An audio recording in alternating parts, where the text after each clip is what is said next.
E aí, bora mergulhar de cabeça numa das perguntas mais doidas e fascinantes da biologia? Um debate que acontece bem ali, na fronteira do que a gente entende como vida. A pergunta parece simples: vírus são seres vivos? Mas a resposta é tudo menos simples. Olha, para a gente ter uma ideia do peso dessa pergunta, não precisa ir muito longe. É só lembrar o que a gente viveu há pouco tempo com a pandemia de Covid-19. Imagens como essa rodaram o mundo e mostraram o poder devastador de algo que a gente nem consegue ver. Pensa só, até março de 2021, essa entidade microscópica tinha causado quase 2.700.000 mortes. E aí que tá o X da questão. Essa força que causou tudo isso, o coronavírus, ele tá vivo de verdade? Essa é uma pergunta que tira o sono de cientistas e filósofos há muito, muito tempo. E é curioso porque o próprio nome já entrega um pouco do jogo, né? A palavra vírus vem lá do latim e quer dizer veneno ou toxina, ou seja, uma definição que sempre focou no estrago que ele causa e não no que ele realmente é. Ok, então, vamos botar ordem na casa. Para começar, vamos analisar os argumentos contra. Por que, seguindo a cartilha da biologia, os vírus não seriam considerados seres vivos? Pensa assim. A biologia tradicional tem uma espécie de checklist do que é preciso para ser considerado vivo. Basicamente, um ser vivo é feito de células, tem um metabolismo próprio para gerar energia, mantém um equilíbrio interno estável, a tal da homeostase, consegue se replicar sozinho e ainda responde a estímulos do ambiente. Agora, quando a gente pega um vírus e compara com essa lista, a coisa complica. Ele não passa no teste. Primeiro, não tem célula. Segundo, não tem metabolismo. Fora de um hospedeiro, ele é basicamente inerte, tipo uma poeirinha.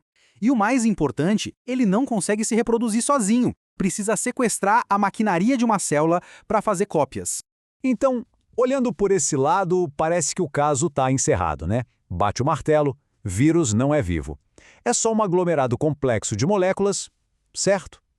Bom, a história não acaba aqui. E é exatamente aqui que a nossa investigação tem um plot twist. Aquele veredicto que parecia tão simples começa a ficar bem mais interessante quando a gente olha para outras evidências.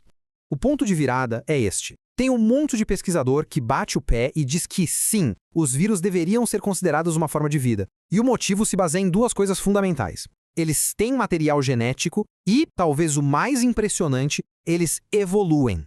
E aqui está o coração desse argumento. Dentro de cada partícula viral existe um manual de instruções, um código. Pode ser DNA ou, como no coronavírus, RNA. E o mais incrível é que é a mesma linguagem química, o mesmo tipo de código, que rege todos os outros seres vivos do planeta. Eles são pacotes de informação.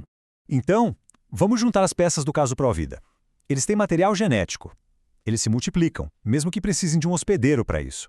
Eles sofrem mutações e evoluem por seleção natural, a gente viu isso de perto com as variantes da Covid, e eles se montam em estruturas super organizadas. Fala a verdade, isso soa muito como vida, não soa? Isso tudo força a gente a mudar a perspectiva. E se a gente estiver olhando para o lugar errado? E se a definição de vida não for sobre ter células ou metabolismo, mas sobre algo mais fundamental, como a sobrevivência da informação?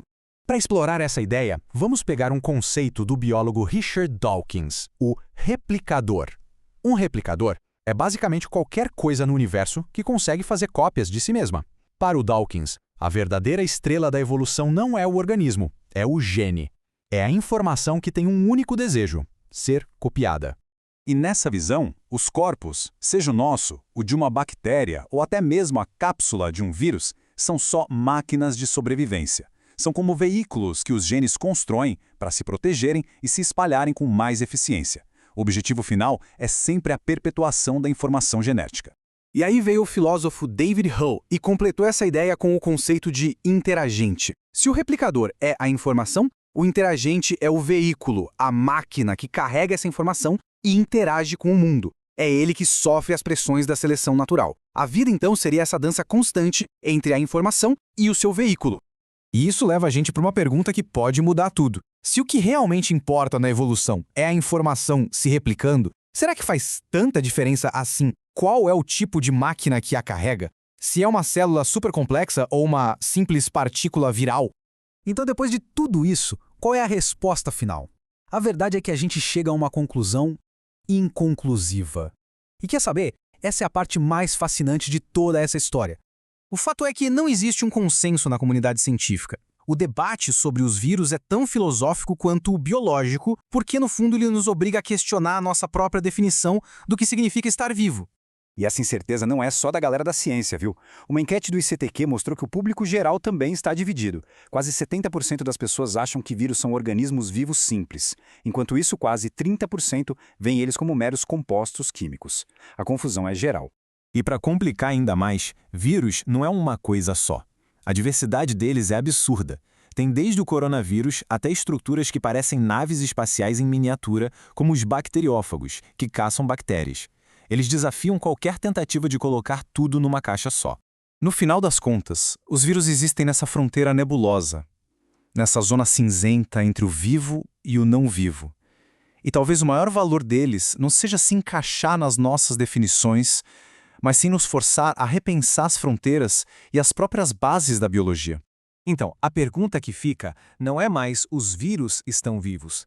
A verdadeira questão é o que a existência dos vírus, ali naquela zona cinzenta, nos diz sobre os limites do nosso próprio conceito de vida.